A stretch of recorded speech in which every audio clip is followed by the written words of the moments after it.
Buenas noches a todos nuestros seguidores del Fondo Editorial del Congreso del Perú.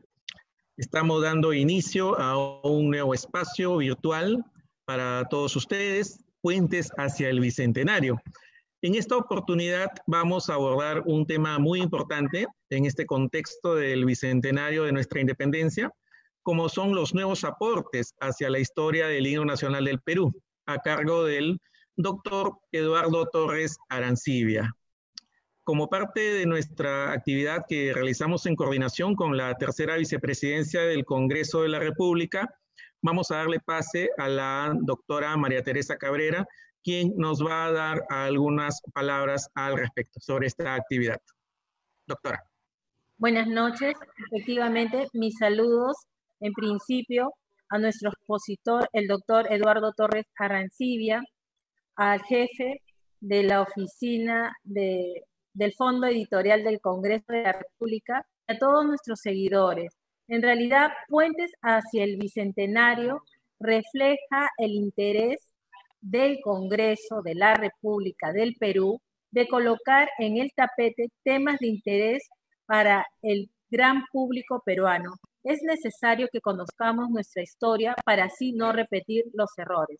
El Fondo Editorial, en coordinación con esta vicepresidencia, continuará desarrollando este ciclo de conferencias con exponentes de diversas especialidades y con la más amplia variedad de temas que incentiven la reflexión en torno a nuestra condición de peruanos.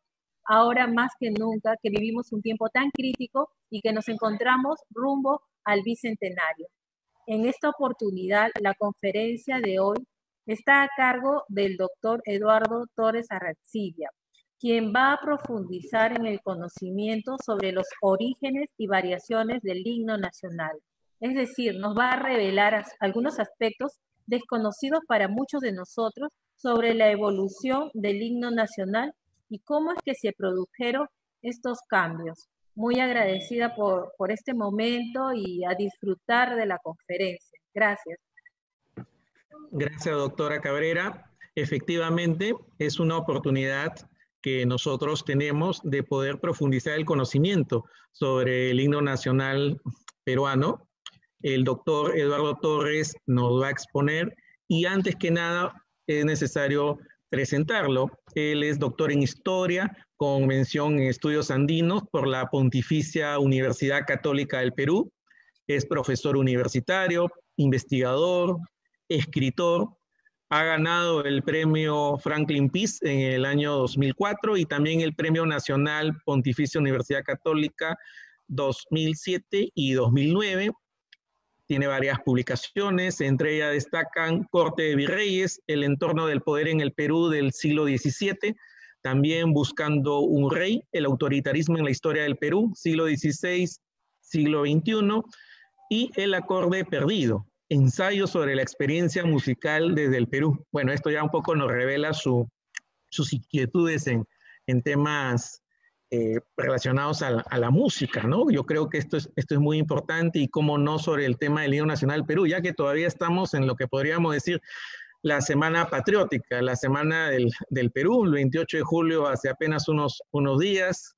Bueno, no vamos a comentar temas políticos, pero el himno nacional sí es un tema que siempre ha sido recurrente desde un inicio y hasta hace muy poco, siempre generando debates, sea por la música, sea por la letra, pero en fin, hay temas y temas y es importante abordarlos como peruanos y profundizar, formar una ciudadanía.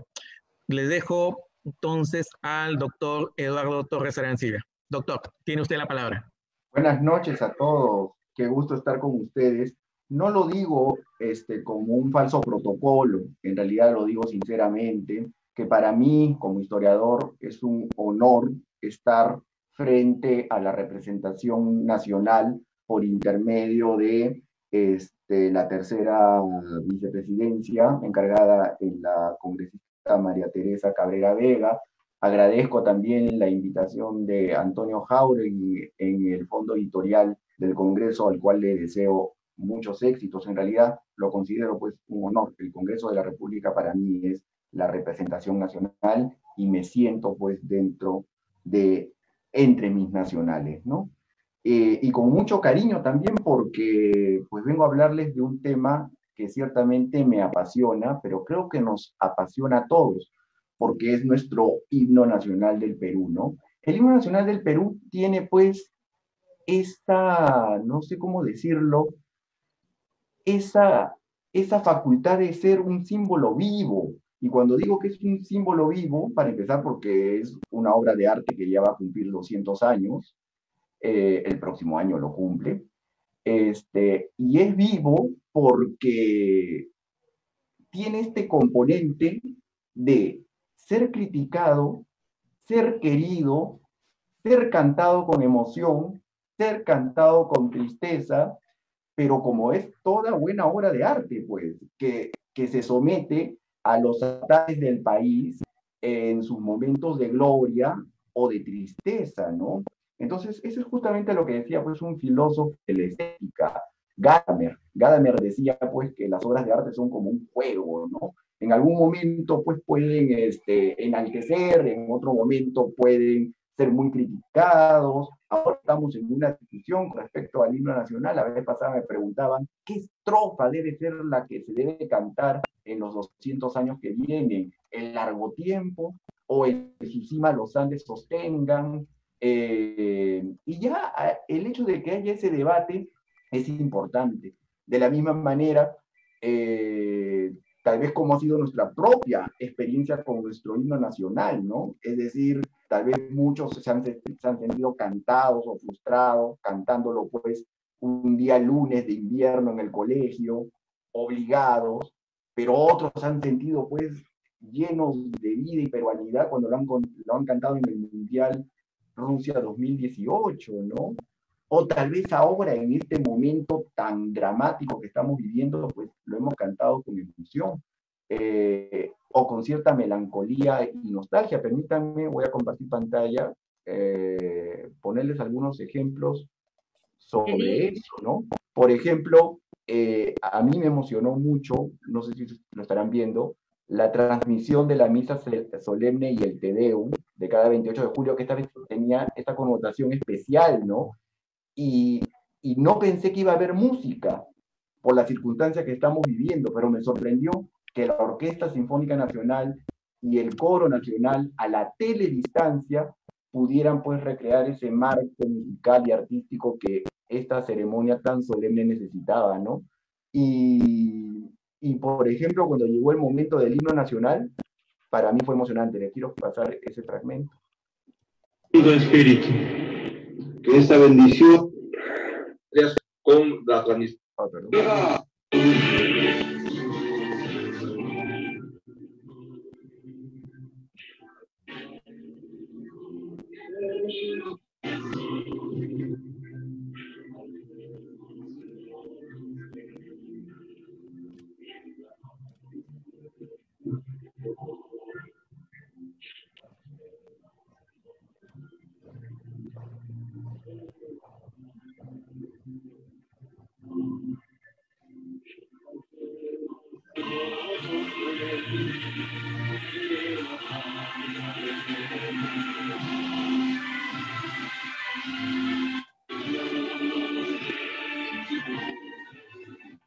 En esa imagen lo quiero dejar, ¿no? Porque todo el coro representado en una unión a la distancia con la orquesta sinfónica, el señor que está con lenguaje de señas, pues me hizo pues sentir que a pesar de la crisis, el Perú reafirmaba su unidad, reafirmaba su fe en la libertad y que tal vez tarde o temprano íbamos a salir pues de este embrollo, ¿no?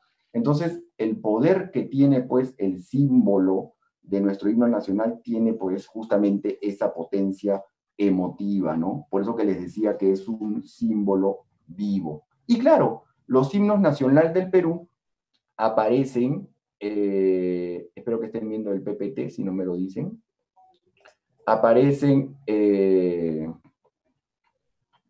¿cómo se llama? Aparecen con la fuerza que tiene el arte sonoro de poder crear un universo alterno, es decir, la música, desde sus orígenes, que fue pues asociado a la religión, la música ha tenido el gran poder de crear un mundo nuevo, ¿no? Y los himnos nacionales, cuando surgen a fines del siglo XVIII e inicios del siglo XIX, van a tener pues la gran misión de construir el universo más complejo que puede haber, que es el universo de la nación.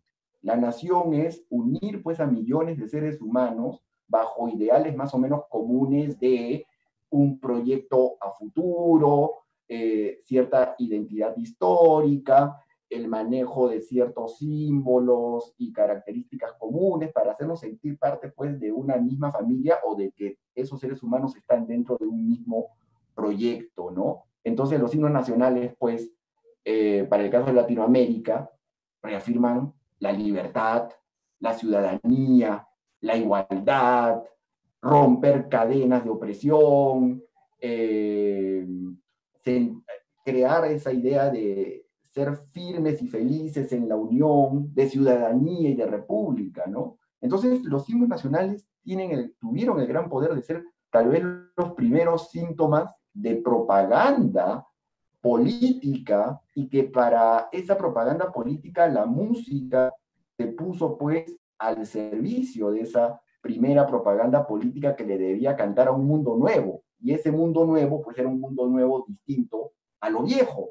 ¿Y qué era lo viejo? Era el tiempo de los reyes, era el tiempo de la sociedad estamental en donde el blanco estaba arriba y el negro estaba abajo, en donde habían marqueses, duques, condes y habían campesinos marginados, ¿no? Entonces, cuando surgen los himnos nacionales, van a tener esa misión de ser esa primera propaganda que le va a cantar a un mundo donde va a reinar la igualdad, la libertad y la ciudadanía, ¿no?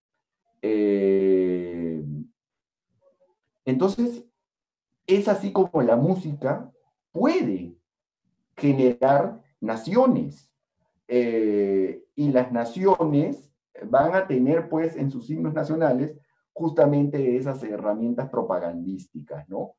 Y en el caso del Perú, desde muy temprano, 1800, desde 1800, 1810, 1820, comienzan a aparecer temas musicales que ya están recogiendo las ideas de libertad, de igualdad y de fraternidad, que son pues producto de la Revolución Francesa, producto del liberalismo que trajo la promulgación de la Constitución de Cádiz de 1812. Los músicos comienzan por interés, o ya sea por un genuino convencimiento, o ya sea porque en verdad ven una oportunidad para sobresalir, comienzan a poner su arte al servicio de la libertad.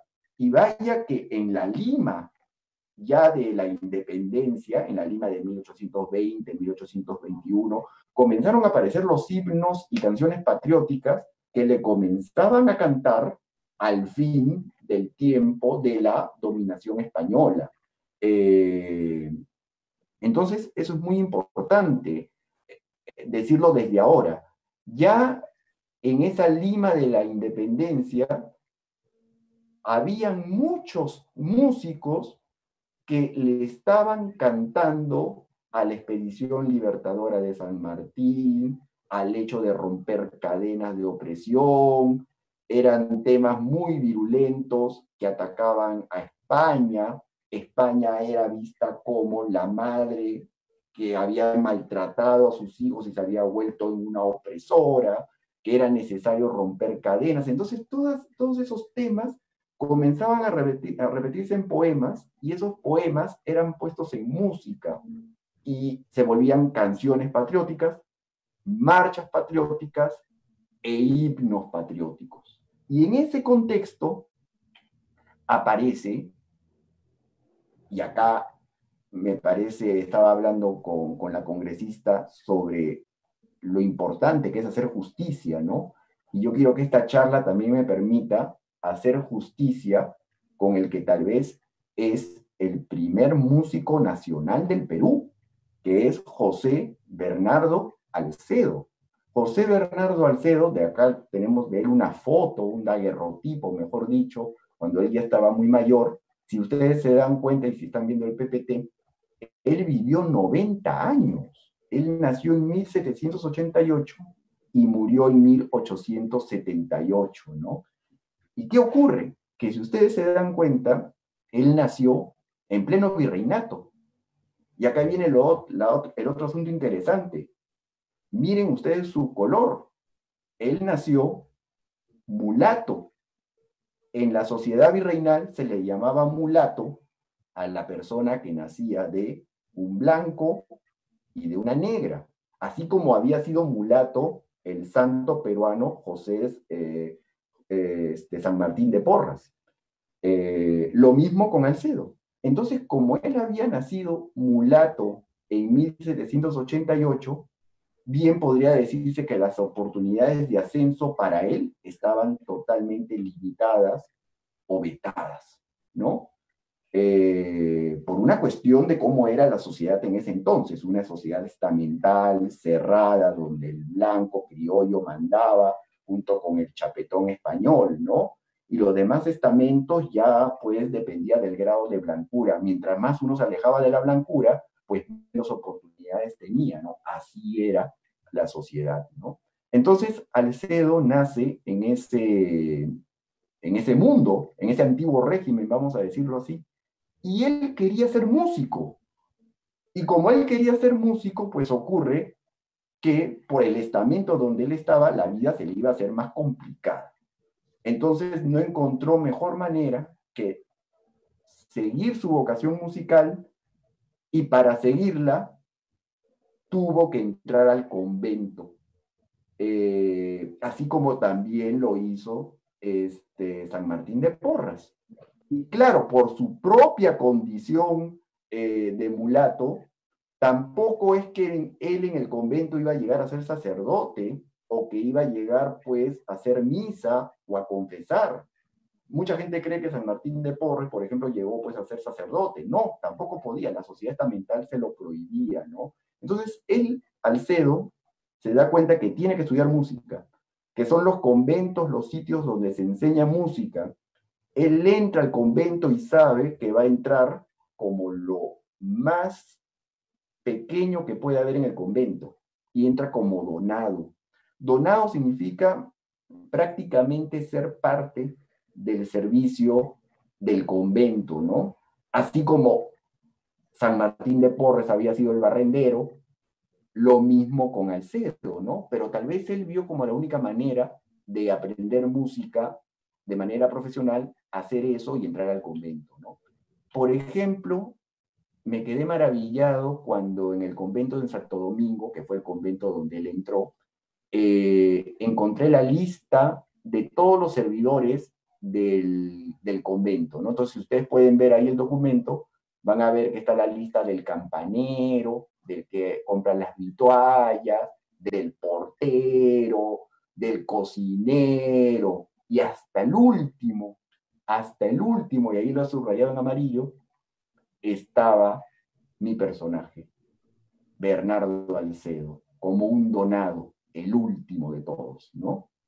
El caso es que, aún así, en el convento de Santo Domingo y en el convento de San Agustín, donde había estado antes, aprendió lo mejor de la música europea, porque era en los conventos, o en la corte, o en la iglesia, donde llegaba la música.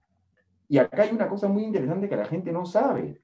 Lima y Europa estaban al mismo nivel en cuanto a música se escuchaba.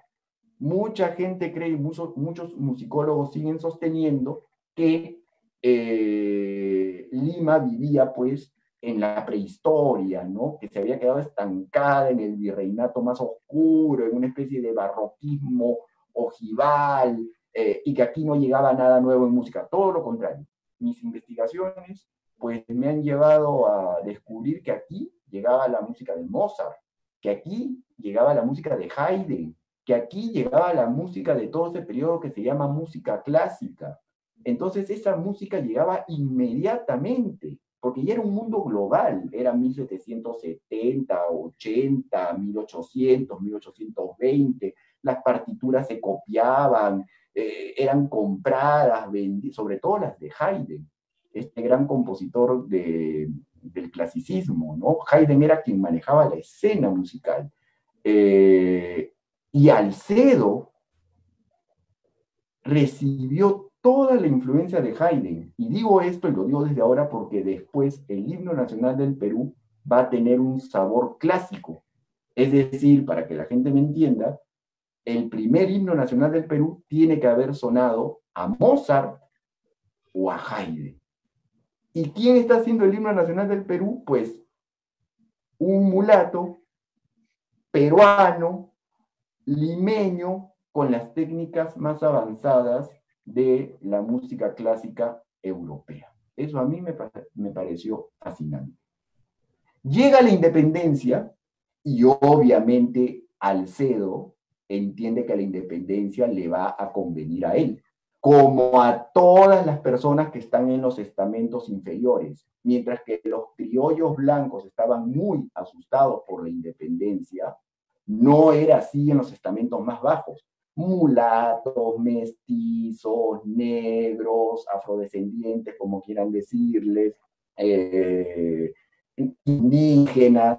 Muchos de los sectores más bajos vieron que con la independencia podían ser lo que no podían ser, pues, en el antiguo régimen. Es decir, ser profesionales, ser ciudadanos, ser músicos respetados, no tener que vivir en estadios intermedios o inferiores por el color de la piel. Y a Alcedo se le incendia todo el, ¿cómo se llama?, patriotismo. Sale del convento, es decir, se exclaustra y se dedica a servir a los propósitos de José de San Martín, que había llegado con la expedición libertadora, ¿no? Y comienza a hacer música, ya no hace música religiosa, que había hecho mucha, sino que comienza a hacer música ya patriótica. Y antes del himno nacional del Perú, Alcedo se había juntado con el que iba a ser su socio en el futuro para hacer el himno, José de la Torre Ugarte, el autor de la letra de nuestro himno. Antes se habían juntado para sacar lo que tal vez puede considerarse el primer hit de la independencia, que no fue el himno nacional, sino que fue una canción que se llamaba La Chicha y que le cantaba a la gastronomía peruana. En un libro que escribí, yo consideré que La Chicha era el primer himno gastronómico del Perú. Ahí la música le cantaba al ceviche, a la jalea, al ají, a la guatía. Tengo un fragmentito de La Chicha que se los voy a pasar.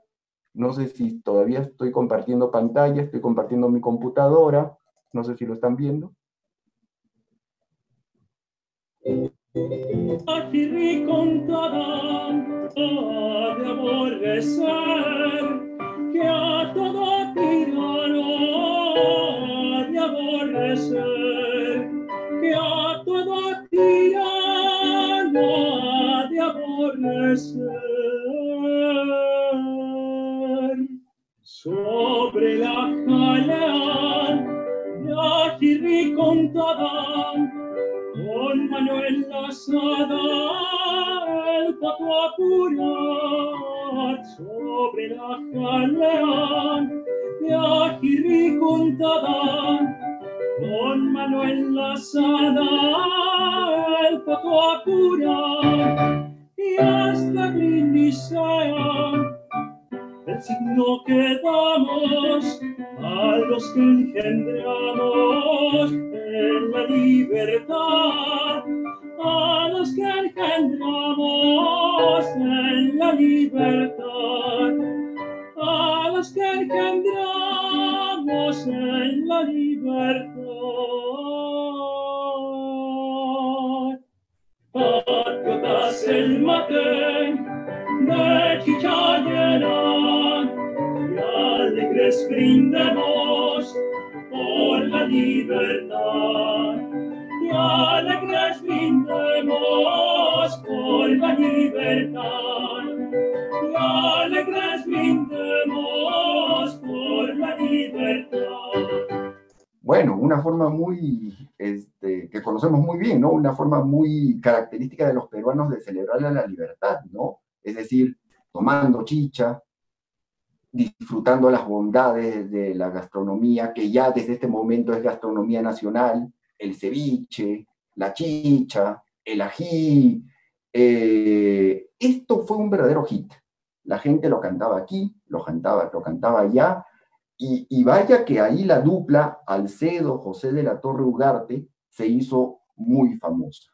Y llegó el momento del himno nacional del Perú, porque en 1821, José de San Martín, luego de proclamar la independencia el 28 de julio, estaba muy preocupado en que comenzaran a surgir los primeros símbolos del Perú, la bandera, el escudo, muy preocupado porque él se daba cuenta del poder que tenían los símbolos, y también parece que tenía un gran oído musical y se dio cuenta que era importantísimo que apareciera una canción nacional para el nuevo país que surgía.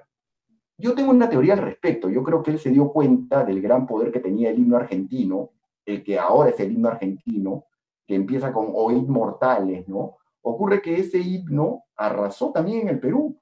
La gente se olvida de eso, pero el himno Oíd Mortales, que después sería el himno argentino, fue uno de los más escuchados en el Perú. Y entonces yo creo que San Martín quería imitar ese éxito, ¿no? Entonces convocó el famoso concurso del himno nacional, y vaya que lo hizo en una situación bastante preocupante, porque la ciudad de Lima estaba en caos. Habían epidemias, la guerra no estaba yendo muy bien, había mucho desorden y mucho miedo, y en esas circunstancias se hizo el famoso concurso. Se presentaron unos 6 músicos, Alcedo se presentó entre ellos, y lo que pedía el decreto de San Martín era que se compusiera una marcha patriótica para el Perú. Pero miren lo que está diciendo, ¿eh? Una marcha patriótica para el Perú, no está diciendo un himno, no está diciendo no. Y que esa marcha patriótica debía tener letra, o sea, debía ser cantada. En realidad lo que estaba pidiendo puede ser una canción, ¿no? Que sea representativa de ¿cómo se llama?, de la independencia que se había logrado. Entonces, Alcedo gana el concurso, y sale pues el himno nacional del Perú. Y acá viene un asunto ya complicado, porque ocurre que nosotros no sabemos cómo fue ese primer himno nacional del Perú, porque nosotros conocemos la historia. El himno fue estrenado en septiembre de 1821 en el Teatro Nacional frente al Libertador San Martín. Lo cantó Rosa Merino. Parece que fue un éxito porque las descripciones así lo cuentan. Parece que la soprano cantaba pues las estrofas y la gente le contestaba con el coro del Somos Libres, ¿no? Letra, por cierto, muy buena, sobre todo en su comienzo: somos libres, seámoslo siempre, y ante niegue sus luces el sol, que faltemos al voto solemne que la patria al eterno elevó. Ningún himno de Latinoamérica tiene esa fuerza semántica en su inicio, sobre todo en su somos libres, seámoslo siempre, ¿no? Entonces, eso gustó mucho. Pero después, ¿qué pasó? Que no ha quedado una partitura de esa primera versión. No quedó, porque la ciudad era un caos, porque no había una imprenta de música, los músicos estaban fugando de Lima. Es más, San Martín se va del Perú y con él se va Alcedo. Alcedo se va a Chile. Esa es otra cosa que la gente no recuerda. Y Alcedo va a vivir 40 años en Chile, donde va a ser respetadísimo como músico. Entonces, se va 40 años a Chile y aquí todo queda como una especie de caos musical, porque no hay una versión oficial del himno nacional del Perú. La melodía y su letra quedó en la memoria, y ocurrió que cada quien la tocaba de diferente manera. También la gente no recuerda que como el himno en su letra es muy sanmartiniano, es decir, le canta mucho a San Martín, cuando llega Bolívar, como que el himno queda pues en suspenso, ¿no? Bolívar también trae música de Colombia y de Venezuela, que me imagino que él habrá tratado también de imponer. Entonces ahí hay como unos años perdidos del himno, ¿no? Entonces, cuando Bolívar se va en 1826, así como el Perú entró en caos y anarquía militar lleno de caudillos y de desorden, lo mismo pasó con su himno nacional. Cada caudillo, con cada banda musical que tenía, tocaba el himno a su antojo y comenzaron a salir múltiples arreglos. Entonces, ocurrió que cada quien hacía con el himno lo que quería. En algún momento hasta se le llegó a cambiar la estrofa y fue reemplazada por una estrofa anónima, apócrifa, que empieza con largo tiempo el peruano oprimido. Y esa estrofa del largo tiempo sale de otra canción que también sonaba en 1821 y que era muy famosa y que la tengo aquí y se las voy a mostrar. Es esta. Yo le he puesto música a este poema, de donde sale esa estrofa, pero solamente para darle un poco de vivacidad al tema, pero quiero que le presten más atención, no a la música, pero sí a la letra.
Bueno, el poema es más largo, pero lo que quiero que vean es que de ahí sale la estrofa de largo tiempo. Que yo me imagino que los peruanos, por su ánimo, por el momento que estaban viviendo, tal vez consideraron que la estrofa que tenía antes el himno ya no estaba acorde con el tiempo, tal vez esta era la mejor, y como calza perfectamente con la música del himno, pues la metieron. Eso ha ocurrido desde 1830 en adelante, ¿no? Entonces, era todo un universo bastante extraño con respecto al himno. Y acá viene la historia ya personal que les quiero contar, que tiene que ver con tal vez uno de los mejores regalos que me han hecho a mí. Ocurrió que un día un amigo de la universidad que sabía de mis aficiones musicales, en la universidad se me apareció con un sobre y en el sobre había una partitura manuscrita muy bonita que decía esto: Marcha Patriótica de la Ciudad de Lima para el fortepiano. Entonces ahí se me encendieron todos los sentidos porque, para empezar, el título mismo me llevaba a que esto era viejo. Marcha Patriótica de la Ciudad de Lima para el fortepiano. Sobre todo esto, fortepiano. Fortepiano es un instrumento antecesor al piano que solamente pues debe haber funcionado entre 1770 y 1820, no más. Entonces esto me decía, esto es viejo. Y cuando vi la partitura, la vi así, acá tengo una foto de la partitura, vi que aparecía el Somos Libres. Entonces yo dije, bueno, pues este debe ser un arreglo más del himno nacional. Lo pasé a un programa de computadora que me permite interpretar lo que aquí está, y sí, pues era el himno nacional del Perú.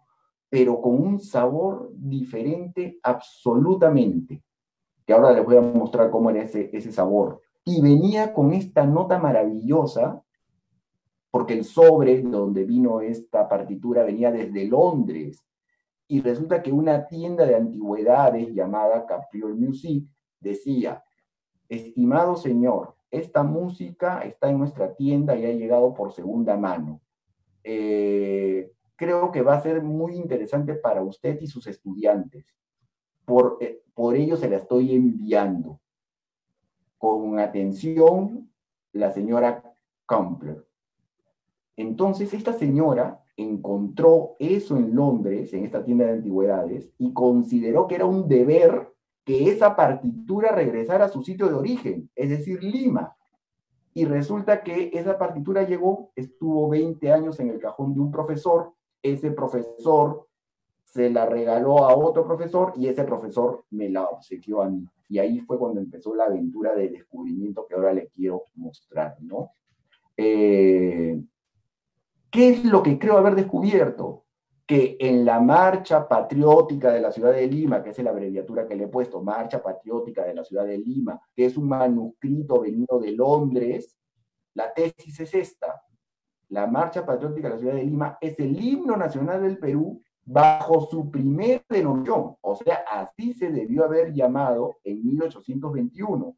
Y es probable que este manuscrito sea su arreglo más antiguo, es decir, el sonido que está ahí es muy probable que haya sido el más cercano a como pudo haber sonado el himno del Perú en 1821 frente a San Martín y frente a todos los que estuvieron ese día en el Teatro de Lima.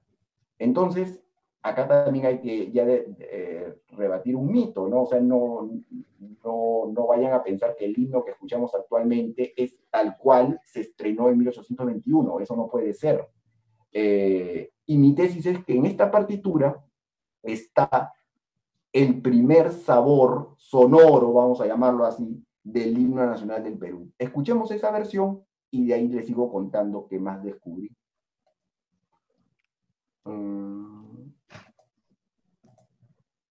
Vamos a poner, lo pueden buscar ustedes en YouTube bajo Marcha Patriótica para la Ciudad de Lima.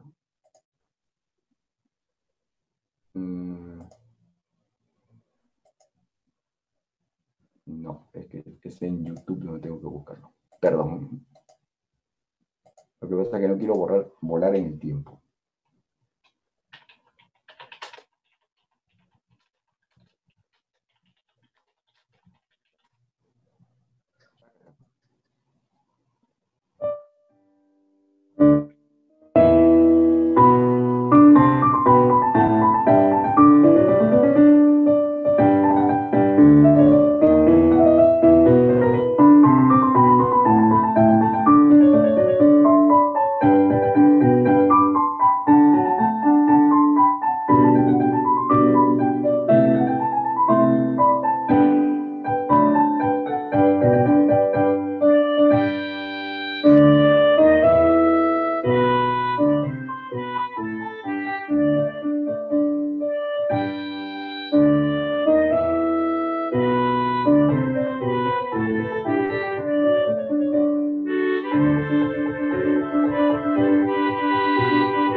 Muy bien.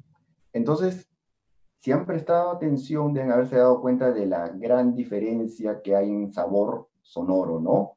Esta es más rápida, es más viva, alguien podría decir es más alegre. Muchos, sobre todo los que no son músicos, ¿no? Dicen, me parece más bonita, me parece más alegre, pero en realidad lo que está pasando es que es el modo clásico de componer en 1821. Lo marcial y lo patriótico se entiende así, rápido, acelerado, adornado, y tiene pues ese sabor a 1821. Entonces ahí comencé a indagar más y más, ¿no? Y llegué a más conclusiones. Esta es la lista de todas las versiones del himno nacional que tenemos. La Marcha Nacional de 1821, que como les dije está desaparecida, no creo que vuelva a aparecer ya, la que se tocó originalmente. Luego considero que este descubrimiento que he realizado vendría a ser el segundo más antiguo, la Marcha Patriótica de la Ciudad de Lima, el manuscrito londinense, porque viene de Londres, que lo he fechado en 1840. Y después les voy a decir por qué lo he fechado en 1840. Luego está la Marcha Nacional, que fue una edición del himno nacional que salió en Europa hacia 1855, que es la edición de Beyer, que también vamos a escuchar un fragmentito. Luego, el himno nacional, publicado por primera vez en el Perú por un tal señor Villavicencio en el año 1857, pero que parece estar desaparecida, y sería una lástima, porque ocurre que es la primera vez que el himno, incluye en una versión impresa el largo tiempo, y que se le llama por primera vez himno nacional del Perú. Tengo noticias de que un coleccionista tiene esta versión y sería bueno que podamos algún día acceder a ella. Ojalá se anime este señor a publicarla. Luego está un himno nacional del Perú arreglado por un sueco llamado Eklund de 1863, que también la podemos escuchar. Y luego tenemos ya un viejo Alcedo, quien regresa de Chile y no soporta todo el caos sonoro que hay y quiere reivindicar su himno. Entonces saca una versión de 1864, que también la vamos a escuchar, pero después esa versión queda totalmente relegada cuando aparece la figura del italiano Claudio Rebagliati, que creo que sí conocemos, que según él, con acuerdo de Alcedo, deciden sacar la versión oficial del himno nacional del Perú, que es la que todos nosotros conocemos, ¿no? Entonces miren todo lo complicado que es la historia del himno nacional del Perú. Muchas versiones, porque está desaparecida la original, con esta que he venido yo a encontrar, con otras que han estado por ahí pululando, con una del mismo Alcedo, que ahora les voy a explicar por qué tal vez no tuvo tanto éxito, y la que quedó como oficial, que es la que tiene el arreglo del italiano Claudio Rebagliati. Yo sé que me quedan pocos minutos, pero voy a tratar de resumir la mayoría de cosas que he descubierto. ¿De dónde salió esto de que este manuscrito es de 1840, lo cual lo hace pues el arreglo más antiguo? Salió, esto me lo dijo un musicólogo chileno que se llama José Manuel Izquierdo, conocedor del himno nacional del Perú. Me dijo, mira, tú tienes que ver la marca del papel. Y la marca del papel, con la compañía, tú vas a poder determinar de qué fecha es. Y así fue. Descubrí que esta compañía que ustedes ven acá, la Inright and Fitch, que imprimía papel de pentagrama, solo funcionó entre 1840 y 1845. Por lo tanto, lo que está ahí escrito solo pudo haber sido escrito entre 1840 y 1845, ¿no? Pero mi teoría va más a algo más grave todavía, grave por lo importante. Y es que yo creo que en este papel que es de 1840 se transcribió algo más antiguo. O sea, parece que alguien debe haber transcrito en un papel de 1840 una versión más antigua del himno tal vez más cercana a la de 1821, ¿no? Entonces, eso hace más interesante este documento, ¿no? Es lo que les digo acá. Además, creemos que en este papel pentagrama se recoge una versión más antigua en 1840 y tal vez, por lo tanto, más cercana a cómo pudo sonar en 1821. Ya si hablamos de cuestiones musicales muy técnicas, pero que quiero resumirles, el sustento de mi tesis apunta a esto, a que la marcha patriótica de la ciudad de Lima tiene una estructura y modo clásico, es decir, suena Mozart, suena Haydn, eso la hace antigua. En música hay algo que se llama el bajo Alberti, que es un acompañamiento que hace la mano izquierda. ¿Qué es este? Lo podemos escuchar brevemente, porque es algo, es como una norma en el clasicismo, ¿no? Esta es una típica melodía de Mozart. Este es el bajo Alberti.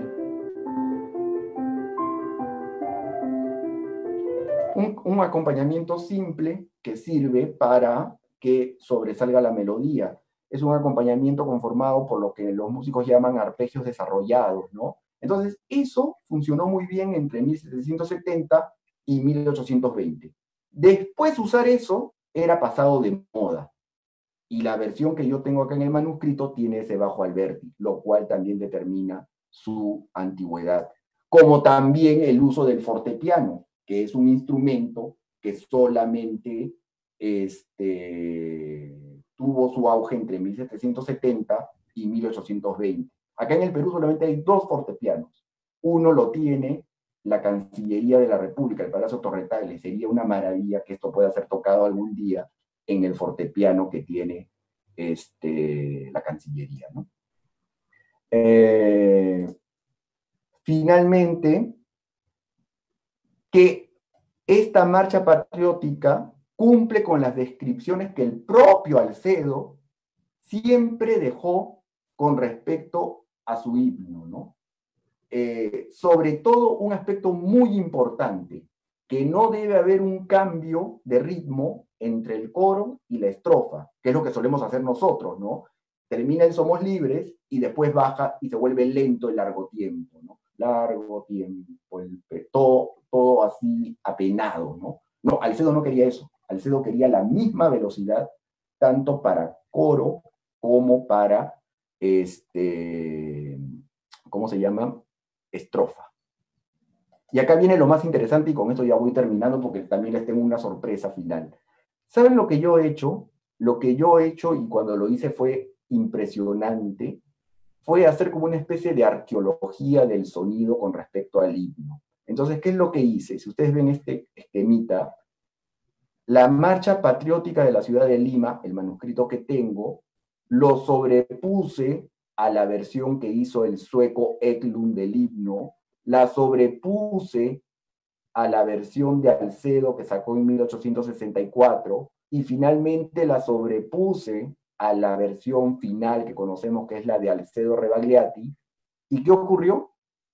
Que todas coincidían. Lo que pasa que es como que el manuscrito que yo tengo es como la base, el esqueleto sobre el cual los demás autores están poniendo su propio aporte dependiendo de la época en la que están. Entonces es como si estuvieran modernizando lo original, lo primitivo. Entonces, mientras que la Marcha Patriótica de la Ciudad de Lima está aquí en un modo clásico, Eklund le pone un sabor rossiniano, Alcedo le pone un sabor a Verdi, el compositor italiano, y Rebagliati le pone un adorno ya al tardío Verdi, ¿no? Entonces es como ser una arqueología musical, ¿no? Desde el siglo XVII hasta desde el siglo XVIII hasta 1870, ¿no? Y ya para terminar, me faltaría decir por qué está en Londres, cómo llegó a Londres, tengo una tesis sobre eso, analizar la letra coincide con la letra que tuvo que tener el himno en 1821, es decir, el Somos Libres, pero como primera estrofa, la que dice y al estruendo de broncas cadenas, ¿no? Este manuscrito tiene esa estrofa, y luego, pues, mostrarles tal vez algunos ejemplos musicales o ya terminar con la sorpresa dependiendo del tiempo que tengamos. ¿Cómo estamos, Antonio, con el tiempo? Tenemos tiempo para la sorpresa, tenemos tiempo para ello. Para la sorpresa, muy bien. Entonces, en alguna otra oportunidad, lo que voy a Eso hacer sí. es presentarles cómo se produce esto, ¿no? Cómo los diferentes himnos suenan como enriqueciendo la simplicidad de la marcha patriótica para la ciudad de Lima, ¿no? Con un alumno mío de la Universidad Peruana de Ciencias Aplicadas, este alumno que lo convoqué para que me ayude con las cuestiones técnicas, le pedí, no, más bien él me dijo, Eduardo, ¿y qué tal si el manuscrito que tú has recibido lo orquestamos para una orquesta de 1821, como pudo haber sonado frente al Libertador San Martín en el Teatro de Lima en septiembre de 1821? Lo que pasa es que mucha gente cree que las orquestas siempre son iguales en cualquier parte de la historia, y no es así. Una cosa es una orquesta en 1860, una cosa es una orquesta del año 2020, y otra cosa es una orquesta de 1770 o de 1821. Y los sonidos son absolutamente diferentes, porque es una experiencia sonora total y absolutamente diferente.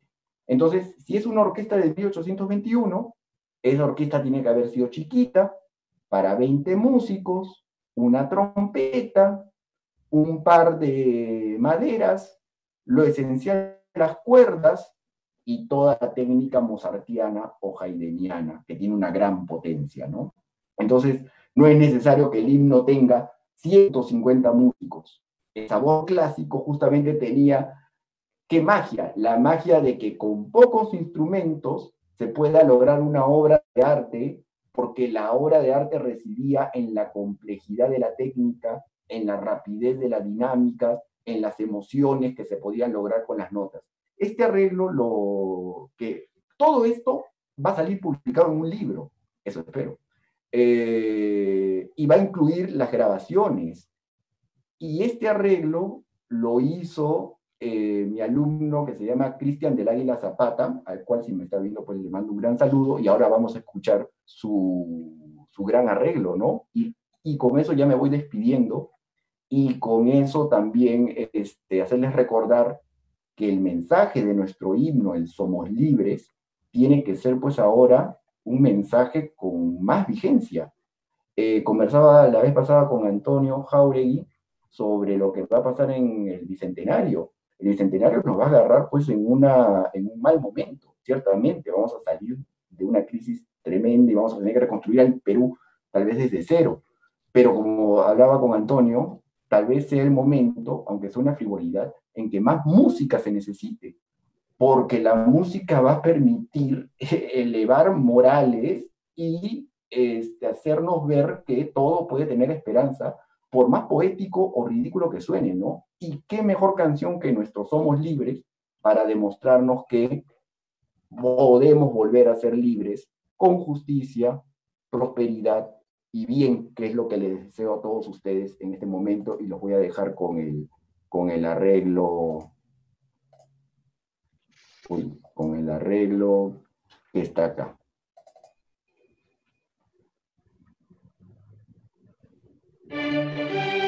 Les voy a mostrar la orquesta. La orquesta es para un oboe, dos oboes, un fagot, un corno, una trompeta, un timbal y las cuerdas. Y escúchenlo en su sabor, que es un sabor de 1821.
Gracias. Gracias a ti, Eduardo. Solo nos queda decir ¡Viva el Perú! ¡viva el Perú! ¡Viva! Así es. Claro, Perú. claro. ¿No? Así es. Sí, Bueno, totalmente damos pase a machista. los comentarios de la doctora Cabrera. Doctora, Bueno, siempre me ha gustado la historia y más cuando se trata de la historia de nuestra patria y contada en la forma que ha realizado pues el doctor Torres Arancibia, con esas precisiones, esos detalles, ¿no? Que no hacen más que develar pues su prolijo estudio e investigación continua y sostenida. De verdad que es una maravilla, ¿no? Y yo también pienso lo mismo, que la música nos une y que el himno, ¿no? Del Perú en estos momentos, en esta crisis, que el mundo pasa, pero nuestro himno, donde esté un peruano, donde esté en cualquier lugar del mundo, nos va a unir siempre y nos va a hacer salir adelante y sentir el orgullo de ser peruano. La verdad que nos ha dicho tantas cosas, por ejemplo, ¿no? El primer hit de la independencia, La Chicha, ¿no? Ha sido un lujo escuchar, escuchar las diferentes versiones, cómo hasta llegar a la actual versión que tenemos de nuestro himno patrio, ¿no? Este antecedente, la verdad que la exposición ha sobrepasado en demasía las expectativas que me había hecho. Sabía del doctor, de nuestro expositor, la verdad, pero es de lujo, de lujo, ¿no? Y realmente el himno nos une, como bien lo dijo, tiene una potencia emotiva que precisamente eso es lo que lo hace diferente a todos, ¿no? Porque podemos estar alegres, podemos sentir emoción, sentir tristeza, ¿no? Pero ahí estamos, es nuestro himno, ¿no? Y también haber conocido un poco más de la historia, pues, de José Bernardo Acedo, y en realidad saber que nuestro himno tiene bastante influencia europea, ¿no? Porque si bien es cierto, él fue un mulato, y como tantos que eran para poder tener cierto conocimiento, estudio y dedicarse a lo que le gustaba, ingresó pues a la iglesia, ¿no? Ha sido bueno que le haga justicia y haga esta aclaración el doctor Torres, porque en realidad él también ha sido un genio, ¿no? José Bernardo Alcedo, ¿no? Para la época, para las condiciones, de verdad que sí, ¿no? Y también este tema, ¿no? Que fue la primera propaganda política que se cantaba al Nuevo Mundo. La verdad que son muchas las cosas que me han encantado, de lo que he escuchado, y no hacen más que dejar, pues, que uno se queda ávido de querer y seguir escuchando más la exposición, y sobre todo que ha sido, pues, visual, auditiva, sonora, totalmente completa, muy dinámica, seguramente la ha hecho bastante digerible para nuestra fácil comprensión.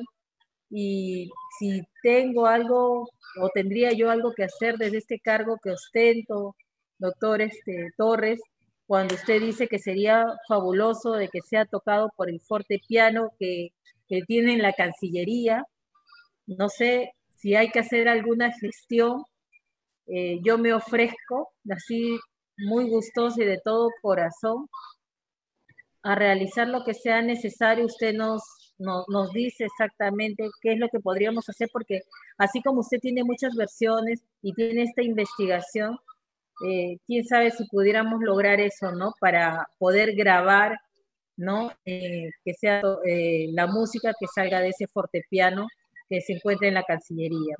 Y de otro lado, ojalá también pronto va a ser la publicación de esta obra, y Dios mediante, Antonio, ojalá que pueda ser considerada dentro del fondo editorial. Bueno, totalmente agradecida, doctor Eduardo Torres Arancibia. Y te felicito, Antonio, por habernos conseguido tan brillante expositor, investigador, historiador. La verdad, una maravilla, doctor. Tan jovencito. Muchas gracias, gracias por sus palabras. Gracias, doctora, por sus palabras. era motivo para una conferencia. Han habido, creo, bastantes puntos que el doctor Torres, imagino yo, considera importante abordar. Creo que es un poco la dinámica, poder tener más conferencias que puedan abordar el tema del himno nacional, y qué mejor con el doctor Eduardo Torres, que ha podido investigar a profundidad este tema. Algunos temas que creo que también deberían verse es, por ejemplo, el de la obra del maestro Alcedo. No diría tanto en una conferencia, pero sí creo que a nivel de investigación en los círculos académicos, porque más allá que, me imagino yo, debe saberse de su obra, que también debe haberla en Chile, como ha explicado el doctor, que ha vivido 40 años allá el maestro Alcedo, pero a nivel, digámoslo así, de la ciudadanía es poco conocida su obra, más allá de los círculos académicos.